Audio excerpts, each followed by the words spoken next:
Welcome to Taxpayer Empowerment. I'm Jose Melendez, Campaign Director for the Taxpayer Protection Project at the Texas Public Policy Foundation. Today we're diving into one of the biggest issues facing Texans, why property tax relief so often feels temporary and what's really driving costs higher at the local level. I'm joined today by two of my TPPF colleagues who have been doing deep research on this matter. James Quintero, a leading voice on government spending and fiscal policy, and John Bonura, whose latest research breaks down property taxes and local government spending trends across Texas. Gentlemen, welcome to the show. Thanks for having us. Thanks for having me. So at the very foundation of this conversation, we're going to talk about property taxes. So John, I'm going to go to you first. At a very high level, who controls property taxes here in Texas? Well, in the state of Texas, property taxes are controlled at the local government level. And what this means is cities, counties, school districts, and then other special purpose districts, all add up your property tax bill. They each have differing rates they're allowed to have, but 30,000 feet, these local governments are in charge of how much property tax that Texans are paying. Fantastic. So how much are Texans actually paying for their property taxes, and why is it seemingly so complex here in Texas? And James, feel free to chime in. Sure.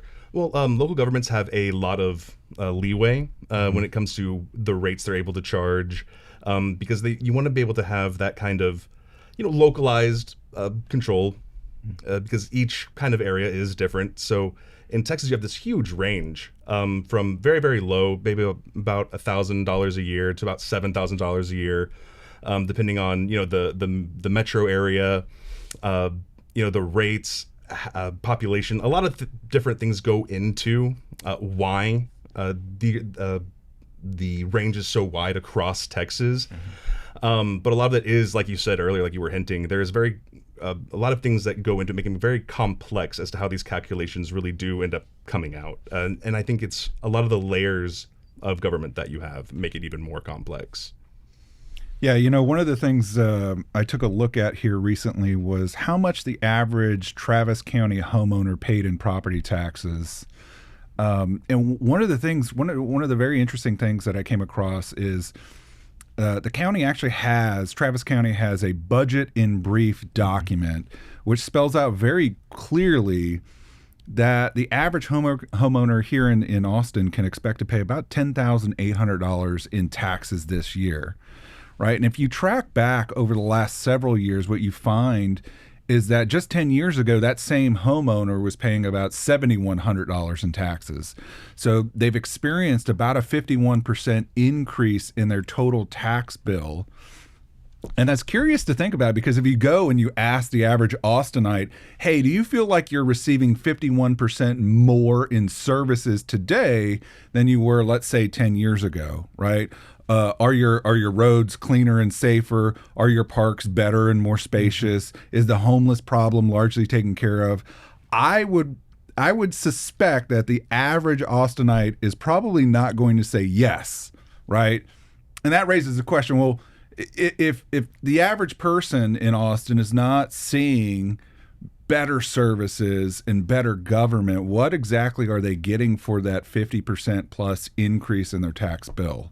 And maybe we'll get to that a little bit later, but it's just fascinating, to think about how much the average Austinite is paying and what they're receiving for that increased cost. By the way, that situation is not unique to Austin, because if you go back and you track tax levy growth on a statewide basis, what we've found is that from 2017 to 2026, the statewide tax levy has experienced a 58% growth. Now, some of that is on account of things like the explosive growth in MUDs and increased debt and some other things. There's some ways to explain why that levy growth is growing the way it has, but I guess what I'm trying to say is Texans statewide are largely in a very similar place where we're paying a lot more in taxes, and yet when you look at the quality of services being delivered, the things we're getting for our dollars, I'm not sure you can make a very robust case that we're paying more in taxes and we're getting a lot more for a buck. Excellent. John, let's take a deeper look at your research. So when you looked at some of the trends in the major cities and counties in Texas, were taxes growing at a reasonable pace? Based on what I saw, looking at 10 of the most populous cities and counties in Texas, is that their collection of taxes and their spending has increased at a rate beyond what we like to call the reasonable guideline of spending or collection, which we define as the change in population or the strength of the dollar inflation. So population and inflation is what we use as a reasonable guideline for spending or tax collection, because intuitively that makes a little bit of sense, where it's, well, if you have more people and the dollar is weaker, you might need to raise, the way that you collect or more money you spend, because relatively, if you adjust for inflation, it might be closer to the same, might be kind of linear growth. But what I've been seeing is, in I think nearly all of the metros that I looked at, the taxing and the spending grew at a rate that was faster than that reasonable growth. Mm-hmm. And for me, while that is not in itself necessarily evidence that there's mismanagement, what it does is it raises these red flags where, if, like James said, if you're not getting the bang for the buck that that they're raising, that they're spending, you really need to. It raises that kind of alarm where you need to have a little bit more scrutiny over what these local governments are doing. So for a moment, James, let's shift over to your work on local government spending. Tell our audience for a moment, what's the connection there between local spending and people's property tax bills, because they seemingly just continue to go up year after year? Yeah, so to quote the great Dr. Arthur Laffer, spending is taxation, right? Anytime a government consumes a dollar of resources or value, what it must first do is take that dollar away from some other productive member of society, right? And typically that manifests in the form of taxes, but you can also think about it in terms of borrowing and inflation as well. And so, which is to say, spending and taxation are very much connected at the hip. And as one goes up, generally the other goes up too. Now, I can tell you one of the great frustrations in Texas is that for a number of years now, the Texas legislature has attempted to reduce the burden of property taxation through a variety of different means and mechanisms, primarily through tax rate compression and increasing the residence homestead exemption, right? So they've got these different levers to pull in order to get taxes down. But one of the things that has not been in place is any sort of spending restraint. And because of the absence of local spending restraint, spending has continued to grow, and it's eroded the value of those efforts at the legislative level. And so, I think one of the big lessons of the last few years has been, without local spending restraint, none of the state level initiatives to reduce taxes have worked, nor will they work in the future. And so we've got to get that spending component under control. So, one of the things I love is to dig into data, right? And so we've spent the last little bit looking at some different audited financial reports published by 10 of the largest cities and counties, so 20 jurisdictions in total, right? And what we did, again, over the last couple of months is we went through and we collected 10 years worth of historical information, again, for the top 10 largest cities and top 10 largest counties. And what we wanted to know is, what's happening with respect to tax levies, population, rates, and values, right? And I won't get into all of it, but generally speaking, what we found based on the data, we can observe that levies are growing robustly. In fact, for the top 10 largest cities, the 10-year levy growth among those, the average levy growth among that cohort was about 80%. For counties, the top 10 largest counties, your levy growth was about 75%, right? So pretty generous growth in tax levies. Now, if you compare that to just population, what you find is that in your cities, population growth was just 7.5% on average. For your counties, it was just 17.5% on average. So you see there's a disparity between how fast taxes are growing and how fast the population is growing. And what that tells you is that we're taking in, or at least we're allowing local governments to take in far more tax money than perhaps is justifiable. So on that, James, property tax reform is going to be top of mind next session. When you think about past efforts on tax relief, we've seen the state legislature send local governments tons of relief. Last session, it was $10 billion. The session before that, it was $22 billion. But seemingly before the ink is even dry, local governments turn around and start spending more and more. And I kind of want to learn why that is. So, John, I'm coming to you. Why are local governments able to grow spending so much faster than the state? Well, the state of Texas has 4 constitutionally mandated spending limits and one that's mandated by statute. So there are limits on the way that the Texas state government is able to collect and spend, go into debt, the things that they're even allowed to spend money on. There are certain caps on services they're allowed to spend money on. At the local level, there are no such limits at all. And the only real way for taxpayers even really to respond to their governments is through elections, essentially, is to vote the people out or have their voices heard when it comes to their tax rate elections or their bond elections.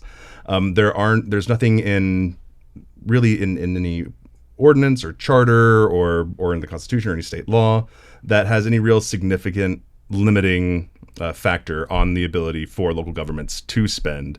And when you look at a government, and any government throughout all of human history, essentially, unless you put limits on them, their tendency is to grow. And that's why we have, constitutionally limited governments in this country. And that's why, we have to make sure that we guard those limits and place them on entities that do have the tendency to grow out of control. Absolutely. James, would it be fair to say that unchecked local spending eats up our property tax relief? Absolutely. One of the things to note about the current environment is that progressives have largely been locked out of power when you think about the state and federal levels here in Texas, right? And so a lot of that energy and interest has gravitated down to the local level where you have a far more permissive spending environment, right? And I think that's been wielded by progressives to great effect.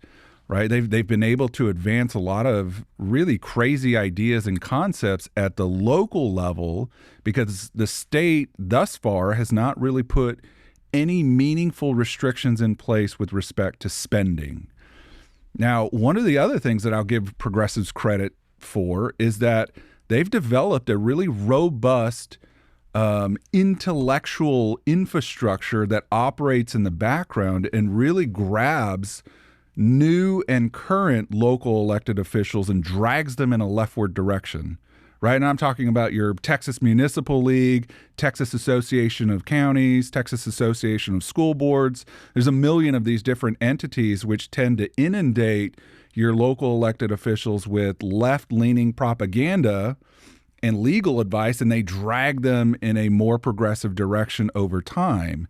Right. And so those two things together, that permissive spending environment coupled with a progressive infrastructure, have really led to a lot of bad things taking root at the local level. And one of the effects of that has been almost the total erosion of tax relief provided by the state. In fact, I think in today's fiscal environment, you could even say that state-directed tax relief has become almost a subsidy for local government nonsense. And it's really engendered a lot of frustration among those of us who are interested in small government and, a light touch on property taxes. It appears that our state legislators are learning that simply because we know that property tax reform will be top of mind next session. Let's talk about debt. So, James, most recently and in past years, you've written a lot about local debt, but your most recent report is quite telling. tell us how much debt are local governments in Texas carrying today? Yeah, so I kind of have a ritual. I've been here so long that I have a ritual with respect to getting information out of the Bond Review Board, who are just terrific folks over there. They do a lot of really great data collection and analysis. But every November, I usually go to the BRB with a Public Information Act request, and I say, hey, let me see your latest data that you've been able to gather up from all the 5,000 or so local governments. Let's see how much local government debt has accumulated this year. And so, true to form, I went to the BRB in November and was able to get a new data point out for fiscal year 2025 that shows total local debt held by all political subdivisions has grown to $552 billion. Which, to give you some context, in the prior year, I went to BRB with a very similar request, and I said, hey, show me your total local debt figures for fiscal year 2024, and that was about $500 billion. So in the span of 1 year's time, we're looking at an increase in our total local debt of more than $52 billion. That is an enormous amount of government debt to have been consumed in just 1 year. And of course, we can get into all of the questionable purposes and uses of that debt. But if you're just looking at sheer volume of debt being consumed, we're well beyond staggering, right? And when you compare what we owe, just the principal amount, compared to the top 10 largest states, what you find is that Texas's local debt per capita ranks as the third highest in the nation when compared to those large states. So only California and New York local governments have consumed more on a per capita basis. So we're in I think a tough spot with respect to public debt, and that problem seems to be getting a lot worse. Well, certainly there's a lot of people moving to Texas. It happens year after year. Our population has grown, but I'd be curious to know, how fast has that debt grown compared to our population growth? Yeah, what a great question. By the way, when you look at that big giant number, when you look at that $552 billion in debt that we all owe, what you find is that school districts are responsible for the most amount of indebtedness, right? They collectively have borrowed about 40% of the total. So, and of course, when you think about the school district environment, what you find is lots of excess, right? You need only look at palatial high school football stadiums or these very ritzy educational facilities. In fact, I was just gawking at some of the facilities that Tomball ISD is building. I mean, these things look like they're ripped straight out of a magazine of sorts. I mean, they look nothing like the school buildings that I attended as a child. Anyway, so school districts are really, I think, one of the chief antagonists in this equation. But when you think about, how has that compared on a population basis, it's worth noting that school districts are some of the chief offenders here, because school district enrollment is really kind of flatlined over the last couple of years. And in fact, I think may even go down somewhat given the budding interest in the state's school choice initiative, right? So, I mean, hopefully what school districts take out of all of this is it's time to tap the brakes a little bit on the school district debt side. But when you look at just our overall local debt picture, again, BRB comes to the rescue, and they find that from 2016 to 2025, you had an estimated population growth of about 13.9%. You compare that to the growth in total local debt, and you find that total local debt increased by 76%. So our consumption of public debt is far outpacing how many new people are coming to Texas. And again, I would question, what are the uses of that public debt? And I think you can find plenty of examples of government excess, which again signal to me the need for some sort of additional restraint. You mentioned school bonds and talking about debt. What comes to mind right now is the Dallas ISD bond that's upon us pretty close. It's in May. It's an off-cycle election. That's very troublesome. So, John, I'll go to you. Talk about these May elections, odd year elections.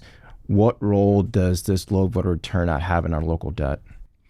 Well, overall, the biggest problem is how easy it is for local governments to be able to take on new debt.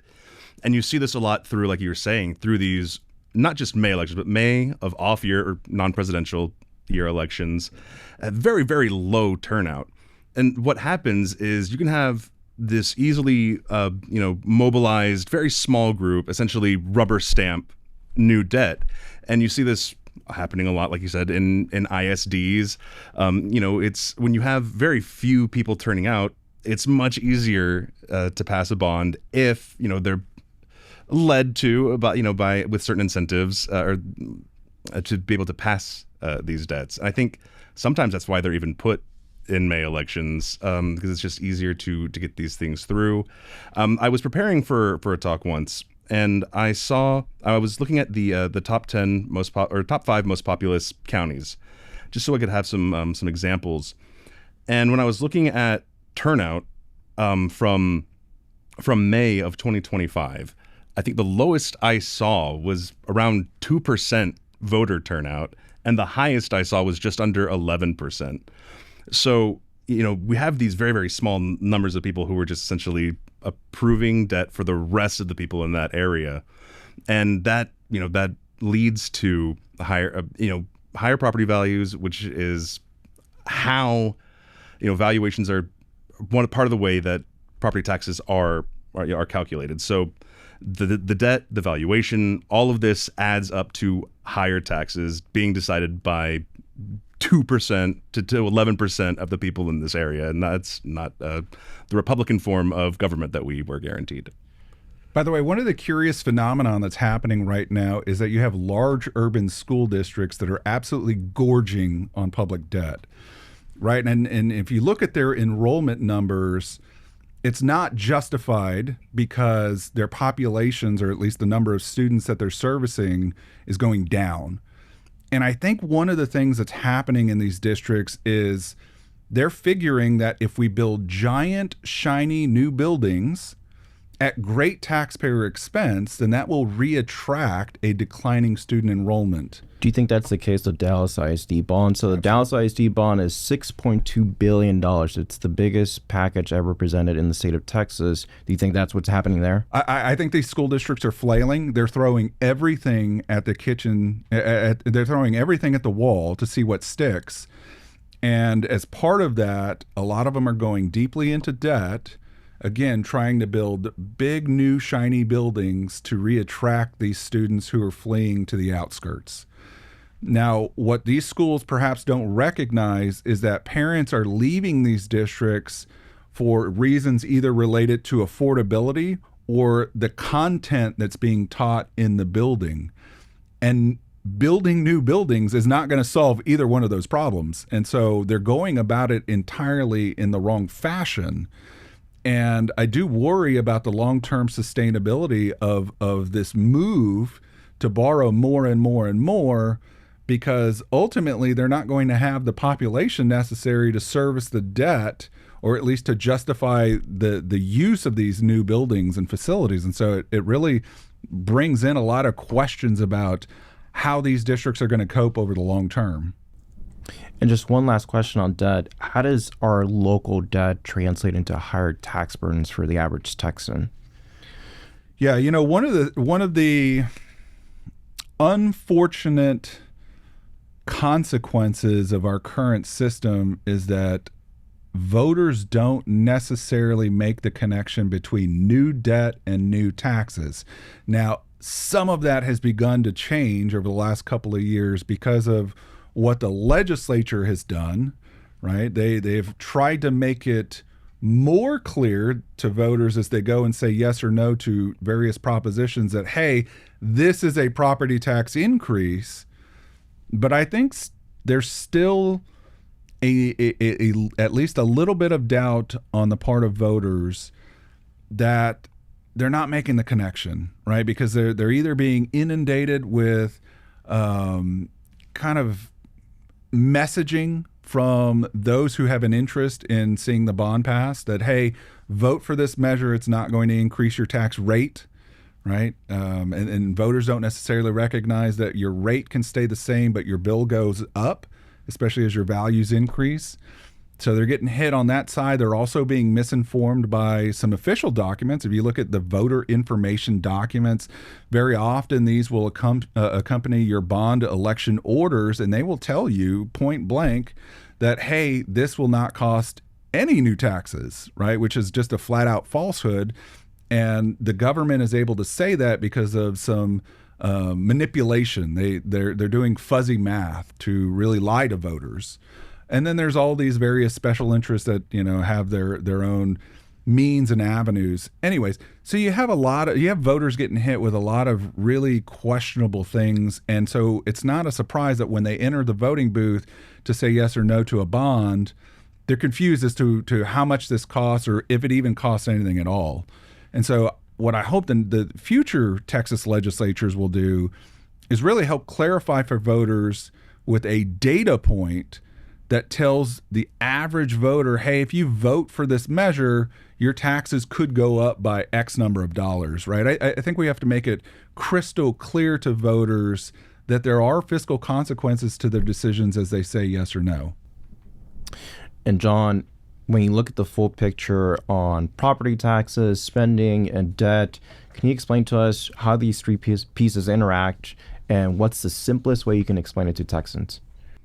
I think the simplest way that you can explain it is the same way that they've been making government allegories for the last 3,500 years. You look at the family unit, right?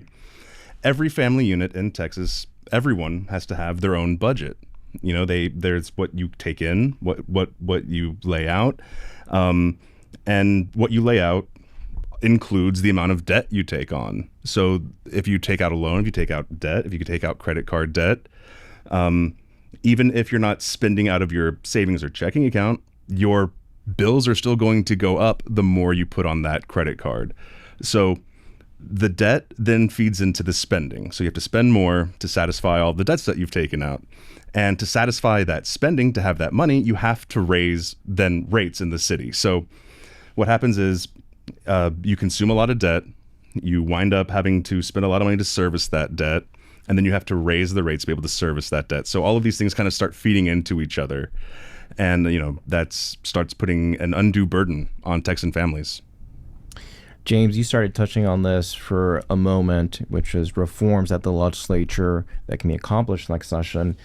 When you take a look at the local spending problem that we have, what are some very important reforms that the legislature can tackle next session? Well, one of the first that comes to mind is that we have far too many property taxing units, right? And when you look at some of the data being promulgated by the Federal Reserve Bank of St. Louis, what you find is that Texas actually has the second highest number of local governments anywhere in the nation. Only Illinois has a greater number of local governments. And what that signals to me is that we have done a fantastic job at the legislature of creating governments, but not necessarily a good job of consolidating or eliminating those governments when they no longer serve a useful purpose. Right. I'm specifically referring to special purpose districts, which really constitute the bulk of local government units in Texas. And so, what you'll find every session is that the legislature will come forward and they'll create an emergency service district or a municipal utility district or a stadium district of some sort, right? There's a lot of different variations of these special purpose districts. And what this has had the effect of doing over time is layering one government on top of another, on top of another, on top of another. And so we find ourselves in a position today where very often a single taxpayer will be subject to 6, 7, 8, or even 9 different property taxing units. Now, that's too much for the average person to keep up with. And so, as it comes time to adopt a tax rate and set a budget, of course, nobody's showing up to these hearings because, one, there's too many governments to keep track of. And two, you elect people hoping that they'll do the right thing once in office, but of course we know that the progressives have set up this infrastructure to really help pull people in a leftward direction. And so, as we look at this situation, what's very clear to me is the next legislature needs to create some mechanism or some oversight body to really dig through all of these 2,500 plus special purpose districts and figure out which ones can we eliminate, which ones can we consolidate with either a city or a county, which ones can we right size, right? Because very often these units will engage in mission creep and they'll start doing things that they weren't originally intended to do. So we need to get a handle on the number of governments we have and see which ones we can eliminate. John, when you think about the legislative reforms we can accomplish next session, what would make the system more transparent and accountable to the people?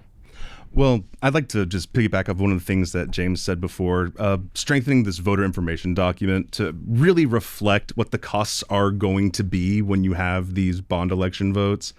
Because like you said, it's really hard for, I think, taxpayers to intuitively link debt to property tax increase. So, we were able to have measures that say this is a tax increase on school bonds, and I think that needs to be moved down to every unit that has the ability to take out debt. That needs to be applied everywhere. We need to make sure that voter information documents reflect the real costs of things, so that there is no misleading with fuzzy math. And honestly, I think there was a very specific measure that I remember that I liked was having a centralized uniform reporting database on the bond review board to be able to look at exactly what's being borrowed, what are the margins of these elections that are being passed, like how easy is it to accrue this debt, and how so that Texan families who are focused on other things can just go and look at something really quick without having to, have a degree in public administration or anything like that. So they can do something that's just easily understandable with little inside industry jargon, so that the people who are making these decisions, who are going to be paying this debt, can actually just make an informed decision on it. So James and John, to close out the show, let's have a little fun with some lightning round questions, just whatever comes to mind first. And James, I'll go to you first. What's the biggest misconception Texans have about property taxes? What's the biggest misconception that policymakers have about property taxes? And that is that it's easy to engage in. And one of the things I did prior to today's show is I went and I reviewed some of the material on the Texas Controller's website, because of course they have charge over, kind of establishing some of the terms and definitions. The Controller's Office has this really interesting document called Truth in Taxation Basics, and it's a flyer. And presumably this is to distribute around to people so that they can understand the tax system, or at least some of the simplest elements of it. But when you look at this 2-page flyer, what kind of caught my attention is the fact that there's all sorts of very in the weeds terms included on it. And I'll just read a couple to you, and these are borrowed straight from the flyer itself, right? There's a voter approval tax rate for a special taxing unit. There's a voter approval tax rate for a taxing unit other than a special taxing unit. There's the de minimis tax rate, and there's the unused increment tax rate. I mention all of these because if you go up to the average person on the street and you say, can you offer me a definition for any one of these terms? I guarantee you that most people will look at you with a blank stare and like you've just said something crazy. And if we've designed a system where we're using terminology that the public has no grasp of whatsoever, then it shouldn't surprise us when this system spins wildly out of control because people don't understand it. So we need to get back to a place where the public has some general understanding of how the system works and what some of these terms even mean. And so what I'm hoping for in the future is some thorough review of everything involving the property taxes, including basic terms and what they mean, with the goal of empowering the public to have some basic understanding of what all is happening here. John, coming to you. So what's the most overlooked driver of rising costs? I think the most overlooked driver of rising cost is, like I said before, the ease to which local governments are able to take on new debt. That was something I wanted to mention earlier, but I was, based on some of the research that I was doing, I saw that this one example really stood out to me. There was Coahoma ISD was able to carry a $1.5 million bond with just one vote. Because right now, it's just a simple majority of 50% plus one, and you carry new debt for your entire community. And then when I was also looking at the 2025 bond elections, 9 of the school bonds were carried or defeated with fewer than 10 votes. So it's really, really easy with very, very few people on low turnout elections to just crank out and approve all of this debt. So I think just to answer the question just succinctly, it is the ease to which local governments can accrue debt. And I think that's a really big driver of price. Excellent. James, final question. So when you think about the reforms we're going to tackle next session, what's one that absolutely has to pass? What's maybe a smaller one that folks aren't talking about that will have great impact? Oh, good question. 1A is a spending limit, which I know is not a small item, but it's an absolute must. 1B is a debt limit, and it's very closely related to the first, because when you think about putting restrictions on how much governments can spend, what the literature indicates is that governments will often look for other unrestricted ways. So, if we say, hey, you guys can't spend more than X, it is very likely that governments will put a lot of that excess on the credit card, even more so than they're doing now. And so I think as we look forward, if there is any hope of realizing meaningful tax relief in the future, we must control spending and we must also control debt. You get those two things right and you will have tax relief. Well, gentlemen, thank you for joining me today. This has been very insightful. I think it's very clear from your research that property taxes isn't just a tax issue, it's one of local spending and accountability. So thank you so much. Thank you. Thank you. Until next time, I'm Jose Melendez reminding you, it's your money, your government, and your voice.